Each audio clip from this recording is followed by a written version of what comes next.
زي ما قلنا قبل كده إن غرفة ملابس النادي الأهلي في الحضيض وباظت أكتر في وجود محمد رمضان ولسه هتبوظ. وإمام عاشور هو في إيه؟ ده بقى الطب، بقى بيعمل كل حاجة وأي حاجة في النادي الأهلي، والصحافة محدش بيكتب، محدش بيقول، محدش بيتكلم، والإعلام خايف يطلع يتكلم، خايف يطلع البيان، خايف يطلع أي أخبار. إبراهيم فايق بتاع البوم طخ بوم مختفي فينك يا سيدي؟ مش لاقيينك. وكابتن شوبير طالع بيقول لك عمال يهاجم في المواقع ويقول لك بيطلعوا اخبار علينا طب ما هو ده حصل وهو ده كان. السلام عليكم ورحمة الله وبركاته. يوم اخبار جديد مع صوت زملكاوي. ارجو تفعيل زر الجرس والاشتراك في القناة. لو الفيديو عجبك ارجو ادعمني باللايك والشير، وبسم الله الرحمن الرحيم نبدأ اخبار. طبعا النادي الاهلي لما لقى الموضوع ان هو بدأ ينتشر اما طلع البيان الأولاني. المدير الرياضي وضح حقيقة إصابة عمر كمال، وكشف الكابتن محمد رمضان المدير الرياضي بالنادي إن الإصابة التي تعرض لها اللاعب عمر كمال عبد الواحد جاءت نتيجة انزلاق إحدى قدميه أثناء الاستحمام، ومن ثم تعرضه لقطع سطحي استوجب 4 غرز باليد، وحصل على راحة غدا على أن ينتظم في التدريبات بعد غد الجمعة. ونفى المدير الرياضي حدوث أي خلافات بين عمر كمال وأي من زملائه كما تردد على بعض مواقع التواصل الاجتماعي. طبعا ده البيان اللي هم طلعوه بعد ما بدأ الأخبار تنتشر على بعض المواقع، وبدأت الواقعة اللي حصلت ما بين عمر كمال عبد الواحد حصلت مع مساعد كولر. إن هو بدأت ما بينه وبين مشادهة بينه وبين مساعد كولر أثناء المحاضرة اللي حصلت اللي كان كولر عاملها للاعبين. طيب كولر إيه اللي حصل؟ كولر بدأ إن هو ينتقد بعض اللاعبين، فكلم عمر كمال بينتقده كمدرب حقه. فطبعا عمر كمال يعني طالع اتكلم بطريقه مش كويسه. ويا جماعه احنا علقنا قبل كده في الماتش في جنوب افريقيا، كان كولر برضو بيتكلم مع عمر كمال، وفي فيديو شهير الطريقه اللي كلمه بيها ما كانتش حلوه. في ماتش اورلاندو باتريس كانت الطريقه مش كويسه، ودوت علقنا عليها، وطبعا ما حصلش اي حاجه. طبعا محمد الشناوي لما بدأ عمر كمال يتكلم بطريقة مش كويسة، محمد الشناوي اتدخل في الموضوع. الشناوي حاول يمسك عمر كمال وشده، لكن عمر كمال يبدو ان هو كان في حالة ثورة شديدة جدا، وقاوم محمد الشناوي، ومحمد الشناوي اتصاب في كتفه. يعني معنى كده ان الموضوع كان الموضوع صعب جدا داخل غرفة التدريب. إصابة الشناوي ما كانتش بسبب المران، كانت بسبب المشاهدة اللي حصلت دي. طبعا بعديها اتدخل إمام عاشور. إمام عاشور انتوا عارفين بيحب يخش في الحاجات دي، مسك في عمر كمال، وكأن هي دي بقى اللي هي زي ما بيقولوا القشة التي قسمت ظهر البعير. لأن اللعيبة نفسها من نفسنا يا جماعة من بعض.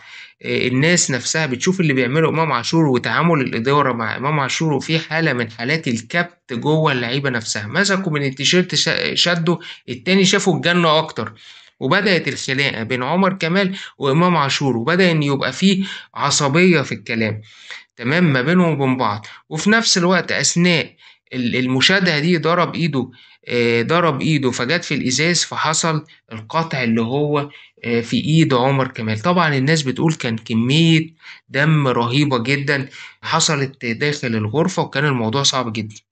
طبعا الجرح كان كبير، والدليل ان هو كبير هو لو غرزتين ولا 3 غرز كانت هتحصل. طبعا مفيش اطباء في النادي الاهلي، فطبعا خدوه جاله على الايه على المستشفى. طبعا البيان اللي هو طلعه النادي الاهلي بيان ساذج جدا. حته ان هو يقع في الحمام ايده تتقطع وهو جوه الحمام، احنا عارفين الحمام اللي بيزحلق في الحمام يا اما خلع يا اما كسر، انما حته ان هو ايده تتقطع جوه الحمام دي طبعا كدبه. هو اللي حصلت جوه الغرفه بتاعه المحاضرات. حاجات غريبة وعجيبة بتحصل داخل النادي الأهلي، ويقول لك حاجات ما بتحصلش داخل النادي الأهلي، وهو كله كوارث وفضائح. تعالى أكلمك بقى على كابتن خالد بيبو، مدير الكرة السابق في النادي الأهلي. قال لك إيه بقى؟ اتعمل عليا حملات، وكان في ناس دايما تطلع تقول ليا ما بتعترضش ليه على الحكام وتحملني أي خسارة للفريق. ولما مشيت محدش بقى بيتكلم.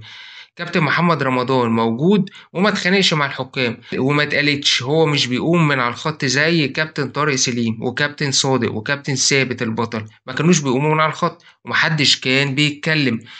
كان في أشخاص ورا توجيه الجمهور ضدي لما كنت موجود في منصب مدير الكرة، ومش هقدر أقول أسامي الأشخاص دي. مش مسامح أي حد ورا توجيه الجمهور ضدي، وإن شاء الله ربنا يوريني فيهم يوم، لأن الناس دي وحشة. الأشخاص دي عارفهم كويس، وهيضروا النادي طول تواجدهم، وهم عارفين نفسهم كويس. والفكرة أصلا أعترض ليه على التحكيم؟ ما هو في فار، والسنة اللي أنا كنت فيها خدنا كل البطولات. وبالنسبة لداخل غرفة اللبس ما كانش ينفع أطلع أقول كل قرار باخده ضد أي لاعب، كان صوتي بيطلع جامد في غرفة خلع الملابس، وحصل الموضوع ده 5 مرات مثلا، والكلام ده ما كانش بيطلع لحد. كان في عقوبات تقيلة ضد كهربا وقفشة، كهربا وقفشة، وكان في ناس تانية كمان، وناس من كباتن الفريق اتعاقبت، وأي حد غلط في تواجدي اتعاقب. بس الحاجات دي ما تطلعش، أنا صعب عليا قفشة لما طلع قرار عقابه، وحسيت ان الواد انداس عليه من مصر كلها، وكأنه غلط فيهم كلهم، وقرار عقابه قلت له لانك غلطت قدام الناس كلها، فكان لازم تتعاقب قدام الناس كلها، وفي الاخر اللعيبة كلها بتغلط، وده الطبيعي. أهم جزئية تهمني جزئية التحكيم. شفت بقى إنهم بيهتموا بالجزئية دي جدا جدا، تهديد التحكيم. الجمهور عايز كده، عايز يكسب وخلاص. ماليش تعليق على كلام طبعا كابتن خالد بيبو غير ربنا يزيدكم بقدر ظلمكم. طبعا الوضع بقى صعب جدا داخل النادي الأهلي. وعلى رواية هاني حتحوت عبر قناته صدى البلد، اتشاف النهاردة الدكتور أحمد أبو الوفا الطبيب النفسي اللي كان شغال الموسم الماضي معد نفسي للأهلي داخل النادي تمهيدا لعودته من جديد. وعودته ستكون بسبب معاناة اللاعبين من حالة عدم انضباط سلوكي خلال الفترة الماضية. هو في ظلم، عشان كده اللعيبة نفسيا وسلوكيا مش مظبوط. نادي الزمالك خلال الفترة الجاية إن شاء الله هيقابل اتحاد جدة يوم 31 ديسمبر وديا. الزمالك هيتقاضى مبلغ 300 ألف دولار. ومجلس الإدارة بيحاول إن هو يجيب المباريات اللي زي دي، بحيث إن هو يقدر إن هو يدخل دخل خلال الفترة القادمة بإذن الله.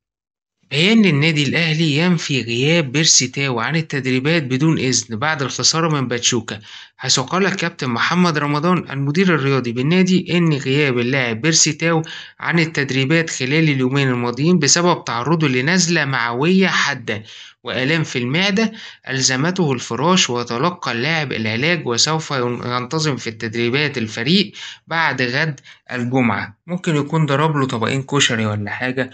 فالمهم إن هما اللي عملوا يعني النزلة المعوية دي. أما نشوف اتحاد الكرة المصري النهاردة عمل قرعة الدوري التمهيدي لكأس مصر بمشاركة 30 نادي من الأقسام المختلفة، وهيتأهل منهم الفائز. 15 نادي هينضموا ل 17 نادي من الدوري الممتاز من غير النادي الأهلي بسبب عقوبات انسحابه من النسخة الماضية، عشان يبقى العدد 32 فريق ويبتدي إن هو يصفي كأس مصر.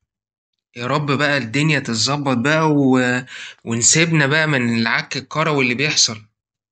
عندنا أخبار تانية. جروس اجتمع مع شيكابالا لمناقشة بعض الأمور، وقال له أنا عارف قدراتك ودورك في الفريق، وطلب منه مساعدته لمعرفة اللاعبين بأقصى سرعة ودوره كقائد للفريق.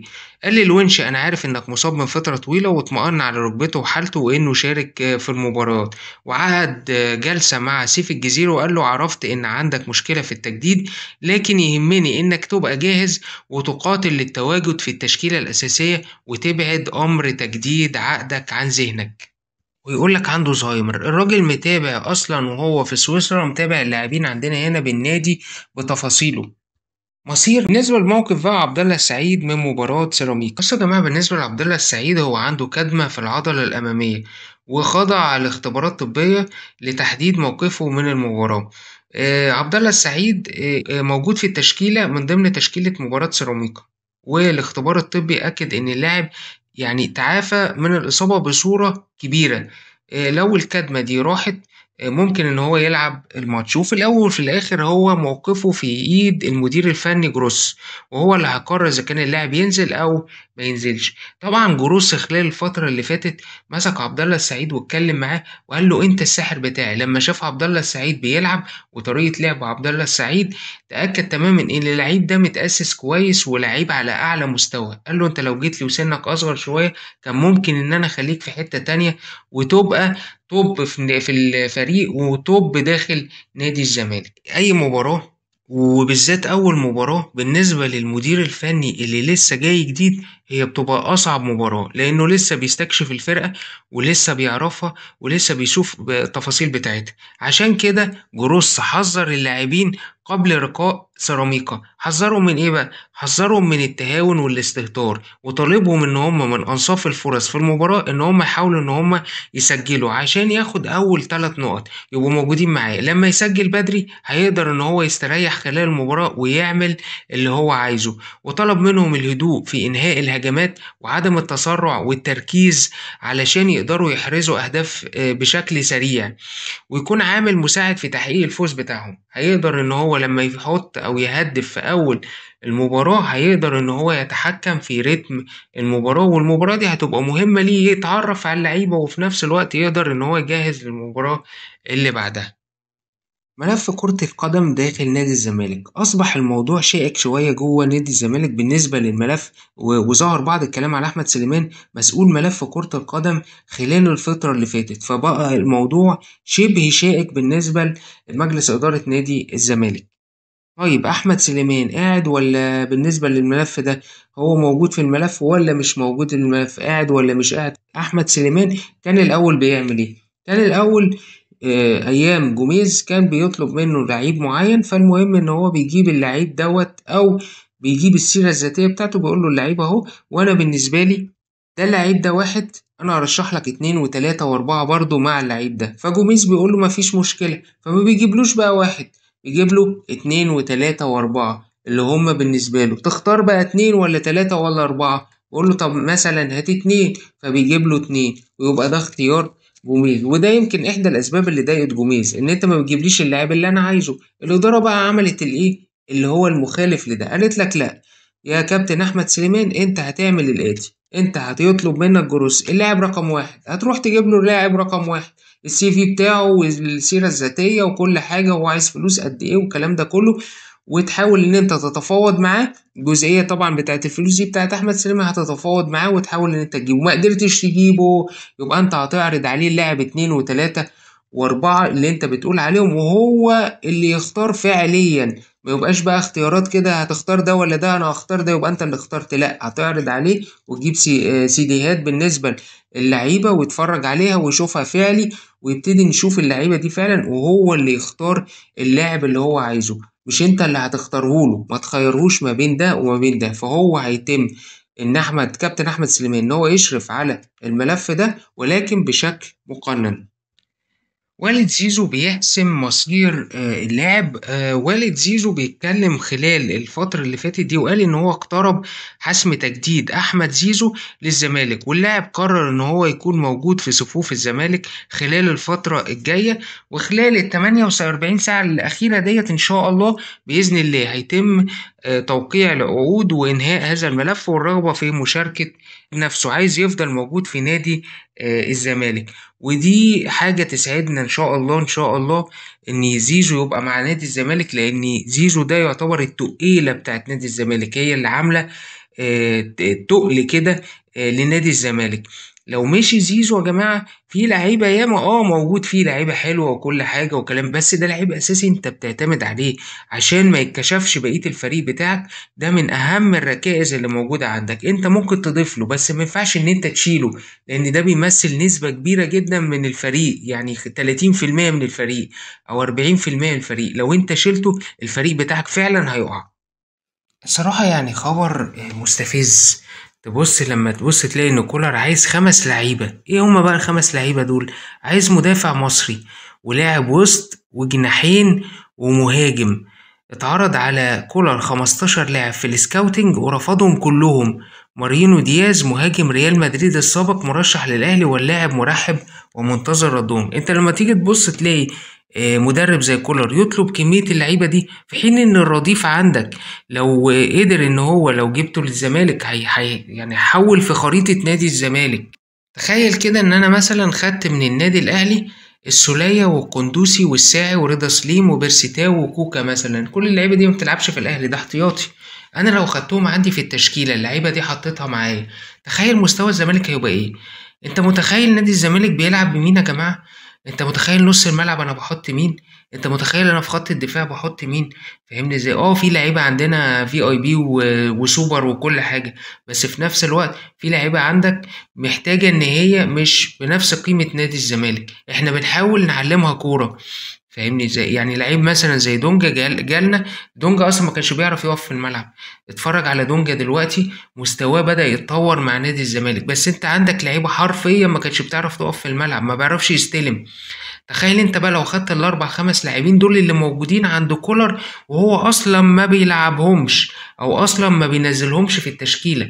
فانت تخيل لو انت معاك الخمس ست لاعبين دول حطيتهم عندك في نادي الزمالك، نادي الزمالك ده هيبقى شكله ايه؟ كميه المنافسه اللي هو هينافسها هتبقى ايه على البطولات؟ كمية البطولات اللي ممكن الزمالك يحرزها، انت بالفرقة اللي معاك ديت قدرت تاخد من الاهلي سوبر. فاهمني ازاي؟ قدرت ان انت تاخد سوبر، انت ما عندكش احتياطي. نادي الزمالك ما عندوش احتياطي. احنا بحاول بقدر الامكان، كان جوميز بيلعب لعيب بيدخله نص ملعب عشان يقدر يسد الثغرة اللي موجودة عندنا في نص الملعب. تخيل النادي الاهلي عنده كام واحد نص ملعب؟ اللي هنا طالب هو اكتر من اتنين نص ملعب، او طالب نص ملعب. انت عندك كام لعيب نص ملعب؟ كل دول مش مالين عينك. بس للاسف كولر ما بيقدرش ان هو يهندل. هو عايز لعيبه بمواصفات معينه، لعيبه بمواصفات معينه. اتفرجتوا النهارده على باتشوكا، واتفرجتوا على لعب باتشوكا واسلوبهم وطريقتهم، وعرفتوا ان باتشوكا كان بيلعب النادي الاهلي على قده، وهم عارفين طريقه لعب النادي الاهلي اللي هي الطريقه العنيفه، التكسير واللعب التقفيل. كولر كان نازل قدام الاهلي اللي قدام باتشوكا بيقفل بسبعه. كولر اللعيب لما كان بيروح ناحيه الجناح اليمين او ناحيه الجناح الشمال كان بيقفل عليه بثلاث لعيبه ووراهم اربعه لعيبه، يعني سبعه. كولر بيلعب يا جماعه، كان بيلعب في قدام باتشوكا خمسه قدام وخمسه ورا، حرفيا يعني باربع لعيبه قصادهم واحد. ولما بيجي يهاجم اتنين بيفضلوا في نص الملعب واربعه يتقدموا. دي كانت طريقته. لما بيدافع الاتنين اللي في نص الملعب بيرجعوا على الخمسة اللي ورا بيبقوا سبعة. وفي نفس الوقت برضو بتلاقي التلاتة اللي ورا بينزلوا برضو يقوموا بمهام دفاعية. دي طريقة كولر في اللعب، وهو ده اسلوبه في اللعب. طيب قدم ايه قدام باتشوكا؟ ولا حاجة، ولا حاجة. تعال اتفرج النهاردة باتشوكا قدمت ايه قدام ريال مدريد. اختلف الوضع 180 درجة، 180 درجة من الطريقة اللي كان بيلعب قدام الأهلي بيها والطريقة اللي بيلعب باتشوكا قدام ريال مدريد بيها. الطريقة اختلفت تماما، حتى في الترقيص والمهارة. يعني أنا باتشوكا قدام الأهلي كان فيه استلام وتسليم ولاعيبة على أعلى مستوى يا جماعة، بس طريقة الأهلي نفسها فرضت عليهم الطريقة دي، لأن هو التاني مقفل بطريقة غريبة جدا، ولا عايز يهاجم ولا عايز يدافع. هو عمال يهاجم كده على ايه، زي ما بيقولوا كده، على استحياء.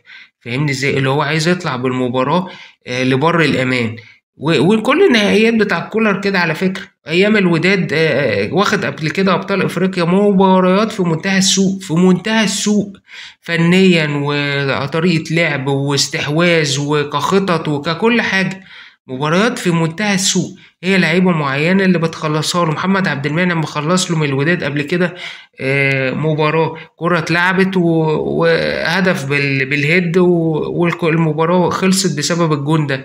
بسبب الجون ده خلصت ما بين الوداد والأهلي. مباراة معركة حربية، مش مباراة تكسير. وبينزل في نص الملعب بثلاث لعيبة فايدتهم أو وظيفتهم إن هم ينزلوا يكسروا. هو في كل نهائياته كده. إنما فنيا مفيش، فاضي جدا، فقير فنيا. طبعا جروس خلال الفترة اللي فاتت مفيش أي كلام عن التشكيلة اللي هينزل بيها المباراة، أو هينزل بأنهي تشكيلة في المباراة. بس إحنا ممكن نستنبط ونقول مثلا إن التشكيلة المتوقعة بالنسبة لي هيبقى في خط الظهر طبعا عواد حارس المرمى، وهينزل فتوح والونش وحسام عبد المجيد وعمر جابر. وفي نص الملعب أتوقع دونجا ومحمد الشحات ومشلاك وزيزو وشلبي قدام والجزيري في خط الهجوم. دي توقعاتي، وأتمنى إن شاء الله إن نادي الزمالك يفوز 3 نقط مهمين جدا في الدوري، وإن شاء الله إن شاء الله نقدر إن إحنا نتصدر بيهم بإذن الله. بإذن الله لو حصل وإن النادي المصري حصل إخفاق، نادي الزمالك إن شاء الله يتصدر الدوري لو قدر يفوز على سيراميكا. ويا مسهل. بهذا الخبر تنتهي أخبارنا. كان معكم عادل أحمد، صوت زملكاوي، وشكرا لحسن متابعتكم، وعلى وعد باللقاء.